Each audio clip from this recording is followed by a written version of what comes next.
Kaixo, Inigo Esnaola naiz, Mendizabala Institutuko irakaslea. Eta bideo portero baten instalazioa nola egiten den azaltzera noa. Mundu guztia daki bideo portero edo bideo atezain bat zer den. Jabetzaren segurtasunerako sistema bat. Etxe bizitza eta lokaletan erabiltzen dena, jendea etxean sartu ahal izateko. Azalpenarekin hasteko, hasieran osagaien eta elementuen izendatzearekin hasiko gara. Lehenengo elementua energia iturria litzateke. Esan bezala, energia iturriak sareko korronte alternoa hartu eta korronte zuzena bihurtzen du. Fabrikantearen arabera, korronteak, tentsioak, balore ezberdinak izan ditzake. Honen lan ikustezin hori, ezinbestekoa da beste ekipamendu guztiak funtzionatzeko. Ondoren, kaleko plaka dago.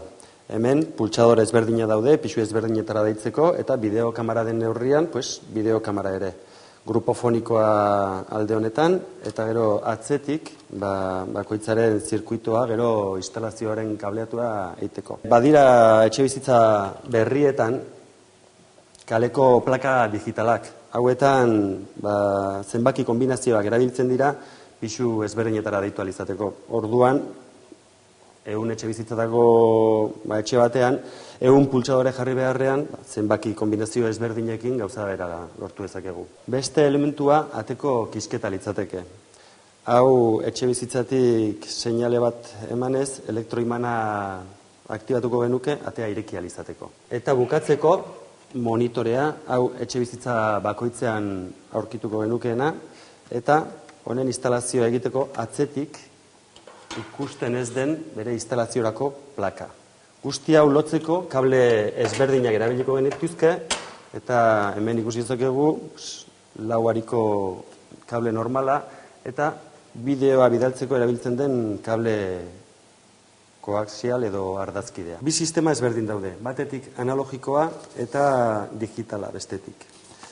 Azken honen abantaiak badira pixu asko daudenean kable gutxiago eraman behar direla.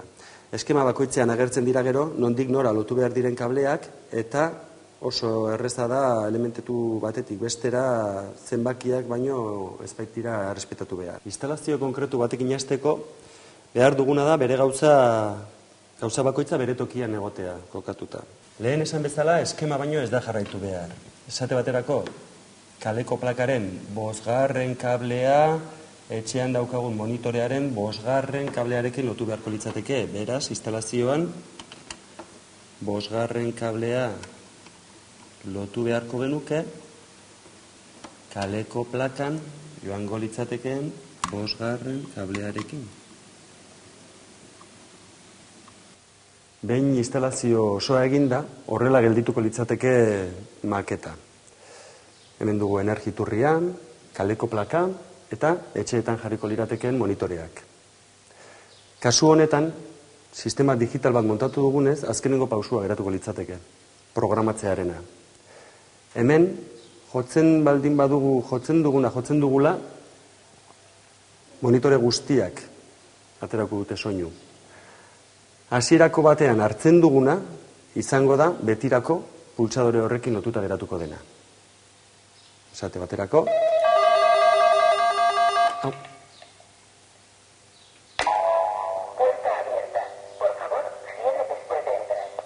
Laburbilduz, hauek dira bideoatezain baten instalaziorako urrats nagusiak. Bat, beharrezko elementuak eskura izan, bideoatezaina, ate irekitzailea, kaleko plaka, energia iturria. 2, instalazio mota aukeratu. 3, instalazioaren kableatzea egin. 4, instalazioaren emaitza egiaztatu. 5, bideoatezain digitala programatu.